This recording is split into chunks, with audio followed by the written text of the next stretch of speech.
So every good portfolio needs a great bio page, and what's also good about putting this together now is when we do a website-based portfolio and also have our profile on lots of different freelancer websites and other places to have your portfolio or profile, all this is going to come in handy. So in the goals section of the class, you've already written kind of a bio, but we're going to talk about how to kind of perfect that bio for different situations. So for a print or digital PDF, you can be a little bit longer with your bio. That's okay. You can dedicate an entire page to it or a half a page. Whatever you feel like you have room for. So you've already written your bio, but what do you do? Do you do a third-person bio or a first-person bio? So you can download this document so you can kind of see how I have written her bio. I've done it from a third person and a first person. Which one works better? That's really up to you. What's great about each one, the first one, the first person bio, what's great about this is you get to write this from your own perspective. I did this, I got these awards. It's great to be able to be personal. You feel like you're talking directly to the viewer, which has that personal touch to it.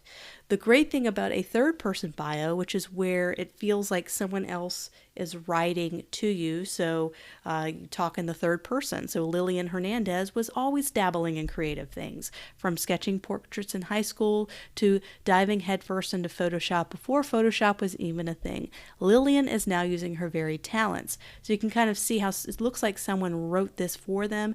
It looks really professional, and when you look at a lot of really famous people's bios, usually they use third person because it's really hard when you reach a certain level of success. It's kind of hard to talk about yourself in the first person without sounding a little conceited. So that's where the third person is nice, because you can talk about awards that you've won, but you can do it in a way that doesn't sound like you're boasting. So that's kind of the benefit to the third person bio. So you can take a look and figure out how you want to craft it, if you wanted to do in the third person or the first person, and we could be a little bit longer with this. So now that we have our bio put together, we're going to head into InDesign and we're going to lay this out. Of course, we need to find the best cropping for our profile image or our headshot. We're going to do that right now. So I'm starting to put together all the essential things that we're going to need for her bio page. We have a headshot, we have kind of this attention-grabbing headline, and then the bio. So I just took the first line of her written bio and made it more of a headline to kind of grab your attention, so you just don't have a big old block of bio. You want to have it have little pull quotes or little interesting things to break up large blocks of text. And this is a pretty large bio, so we could even put a pull quote here. We can kind of put a little spacing here and find some kind of pull quote there. There's a lot of different things we can do to make this a little bit more interesting. And so with headshots, we want to make sure it's nice and big. This is a chance for people to really get to know you and to kind of have a personal connection with you along with the bio. We can also put another photo in the background, maybe faded, of some work, or maybe her at work, maybe her at a desk, or take a picture of you, or have a friend take a picture of you working at your computer, at your desk, something that makes you more of a real person. We want to make you a real person, not just someone smiling in the camera. So having that secondary photo would be really important to have along with a formal headshot.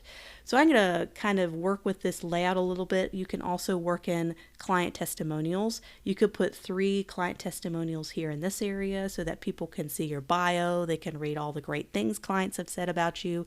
Not all of you are going to have client testimonials yet, so you may not be able to do that, but you can work in other things, certain facts about you, certain skill sets that you have. I would think of this a little bit like a resume. You don't have to be quite as detailed or have your entire work history. We're not going to do anything like that, but this will act a little bit like a resume. You're not applying for a job, but you're applying for client work. A little bit different, but you're going to want to know and tell people about your skill sets and kind of talk about who you are a little bit. This is the final bio page I came up with after maybe an hour of finding several different versions. I wanted to do a couple things. I definitely wanted to have a bigger headshot. I wanted to have that background photo of a creation process. Although this particular photo is not perfect, it at least kind of proves the point of having just one other secondary photo of that person or you in action would be really helpful. I also included a kind of a script font for the bottom to look like it was a handwritten signature. I think handwritten signatures are great. You can actually write it with a pen and take a picture of it and be able to import that in that way, so you can get a real signature that'll be even more authentic than using a script font. Also included a quote down here. Of course, if you're using a quote on your project down here, make sure these quotes are different. Make sure you find a different quote. You don't want to repeat the same one all the time. So we want to make sure you have different quotes there, if you even have a quote. And then I like to incorporate the logo again here on the bio page to kind of bring home that brand consistency and kind of show them a little bit of your talent at work and branding your own stuff. So this is it. This is kind of what we've created for the bio. Now, where does the bio fit in all of this? So we have our cover photo, we have a bio, we have 2 projects, we'll have a 3rd project there at the bottom. You know, where do we put their bio? A lot of people put it as the first page, but we have a nice cover photo, so we have it as the 2nd page. Some people wait and they put it after the first project as kind of a storytelling kind of thing, where they have a project, then you share a little bit about yourself. I kind of prefer it after the cover photo, but you can put it really on any page you'd like. You can go ahead and zoom out and figure out where you think it would fit well in the plan. As I mentioned before in prior lessons, you can sprinkle in a little bit about yourself through between each project. So instead of having one big bio page, you can divide that up and be able to sprinkle that out between projects so people get to know you through a series of different paragraphs.